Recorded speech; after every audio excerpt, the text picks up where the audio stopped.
Bom dia, boa tarde, boa noite para você que está estudando Direito Administrativo. Nós vamos falar hoje sobre noções introdutórias do Direito Administrativo. Então é só relaxar, escutar e pegar a caneta para anotar.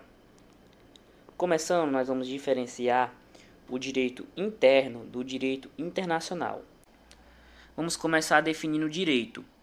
O direito, ele é um conjunto de normas impostas de um Estado para com os seus cidadãos, para que haja uma coexistência pacífica, né, para a existência de paz entre as pessoas. As pessoas têm diferentes maneiras de pensar, de agir, têm diferentes culturas. Então, o direito vai servir, né, para organizar, para orientar, para regrar a vida, a comunidade, a sociedade. E nós temos o direito interno. O direito interno é o que é aplicado em cada país com seus próprios estados, né? O país, em cada estado, em cada município, em cada coisa vai ser o direito interno, vai ser todo o direito que existe naquele país, né? Todo o conjunto de regras e normas que orientam seus cidadãos no país. Enquanto o direito internacional vai voltar mais para a diplomacia, para a convivência entre diferentes nações. Então ele vai ultrapassar o limite do Estado nacional para tratar de relações externas. Continuando, nós podemos diferenciar o direito público do direito privado, né? O direito público vão ser normas que vão disciplinar, vão tratar de questões individuais em uma relação vertical, ou seja, uma relação hierarquizada de um Estado, que é o maior, para o particular, que é o menor. Só que vai ser respeitado o princípio da supremacia do interesse público, né? Que é para não ocorrer muita usurpação desse poder dado ao Estado, né? No direito público. Ele é marcado por normas imperativas. Normas imperativas são aquelas normas que você tem que obedecer, né? Tem o dever de obediência. Então, o direito público nada mais é do que essas normas que vão disciplinar relações, questões individuais do Estado com o particular. Enquanto o direito privado, ele é uma relação horizontal, tá de igual para igual, particular com particular. Vai ser regido pelos princípios da autonomia de vontade e da igualdade formal e é marcado por normas permissivas. As normas permissivas, elas já permitem, ao contrário das normas imperativas, elas permitem mais liberdade, uma maior liberdade. Até porque, se é regido pelo princípio da autonomia de vontade, os indivíduos eles têm liberdade nessa relação. O direito privado ele tutela essa relação entre esses particulares, né? Os interesses individuais, né? Para que haja a coexistência pacífica, né? Uma convivência pacífica entre as pessoas, entre a sociedade. Continuando, a gente pode exemplificar cada ramo do direito brasileiro. A gente tem o direito público e tem o direito privado. E ambos têm seu direito interno e externo. No direito público interno, nós temos direito constitucional, direito administrativo, direito tributário, direito processual, direito penal, direito militar e direito eleitoral. No direito público externo, nós temos direito internacional público e no direito privado, no interno, nós temos o direito civil e direito comercial e no externo, direito internacional privado. As origens do direito administrativo, elas remontam à Revolução Francesa e a partir do surgimento, né, da gênese do Estado de Direito. O que acontecia? Na época era o Estado absolutista, o rei era o representante de Deus aqui na Terra, não cometia erro nenhum, ele era isento, né, era a perfeição em pessoa, o rei absolutista. Então, com a Revolução Francesa, o Estado começou a ser limitado pelo direito. E isso a gente pode ver em três aspectos fundamentais que mudaram toda a história do direito administrativo, vindo primeiro do princípio da legalidade, em que o Estado só poderia agir quando a lei ordenasse. O Estado ele deveria agir respaldado no que a lei permitisse a ele. Ele tinha que estar autorizado a agir somente quando a lei exigisse a sua ação. E até hoje esse princípio da legalidade prevalece. Está aí aplicado atualmente nos dias a dia, sempre tem esse princípio. Outro é o princípio da separação dos poderes. O que acontece? O poder era centralizado somente no rei. Agora haveria a descentralização desse poder para três esferas, para três órgãos, três entes administrativos, né? Três entes: o legislativo, o judiciário e o executivo. E nessa questão, nesse quesito, também vai ocorrer o sistema de freios e contrapesos, que se algum desses três poderes exorbitar muito de sua competência, né, cometer algum deslize, alguma coisa, o outro poder pode, né, puxar o freio, pode dar aquele contrapeso, vai sempre haver aquela balança, um corrigindo o erro do outro, anulando atos do outro, sempre se corrigindo, né, uns aos outros, para que haja sempre o equilíbrio, nenhum poder exerça mais poder do que outro. Outra coisa muito importante foi a Declaração de Direitos do Homem e do Cidadão, porque agora o Estado era obrigado, além de promover, proteger os direitos fundamentais, e qualquer violação que sequer passasse na cabeça do Estado poderia gerar responsabilidade para o Estado.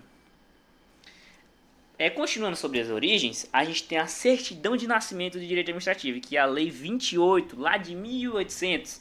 Com essa lei, com a prática dessa lei, agora iria começar, lá nos anos 1800, agora não, né? Lá nos anos 1800, iria começar a organização administrativa.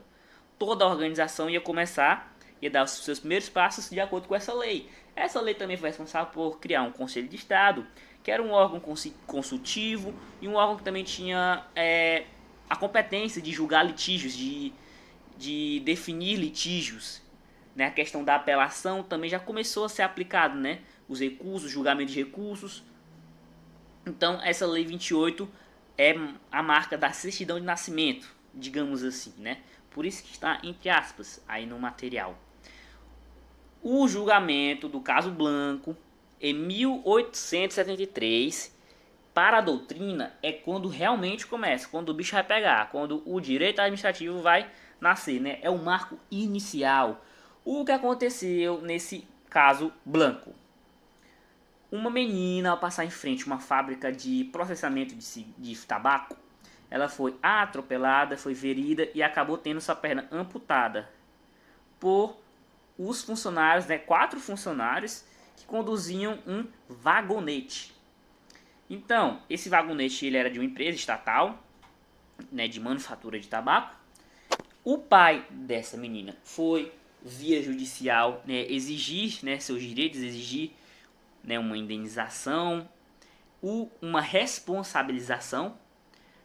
Então, o que aconteceu? Houve um conflito entre a jurisdição civil e administrativa. Por quê? Era uma causa que tinha particulares. Quais são esses particulares, né? Tinha o pai da criança e tinha a empresa. E uma jurisdição administrativa, que é o Estado. O Estado era parte também. Então tinha conflitos de competência. Quem que ia decidir? Ia ser decidido civilmente ou administrativamente? Acabou que foi decidido administrativamente. O serviço público, quando o Estado está fazendo, né? Tá acontecendo o serviço público, atrai a jurisdição administrativa. Então tem um nexo, né, entre o fundamento do direito aplicável e a competência da jurisdição administrativa. Então o Estado acaba sendo responsável pelos danos causados pelos seus agentes quando no exercício de suas funções. Algo que é muito pregado no direito administrativo. O Estado é responsável pelos danos causados pelos seus agentes no exercício de suas funções. Então o Estado ele é responsável, ele tem uma responsabilização. E isso, né, é o marco do direito administrativo para a doutrina brasileira. Continuando, nós temos a definição de direito administrativo. O que é direito administrativo? Não tem um consenso, né, na doutrina. Não tem um consenso. Então eu trouxe diferentes definições.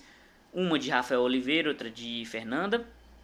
Rafael Oliveira ele já trata o direito administrativo como um ramo que vai cuidar de regras e princípios que são aplicados à atividade administrativa. Essa atividade administrativa ela é o Estado, por meio do seu serviço público, satisfazendo direitos fundamentais. Ok?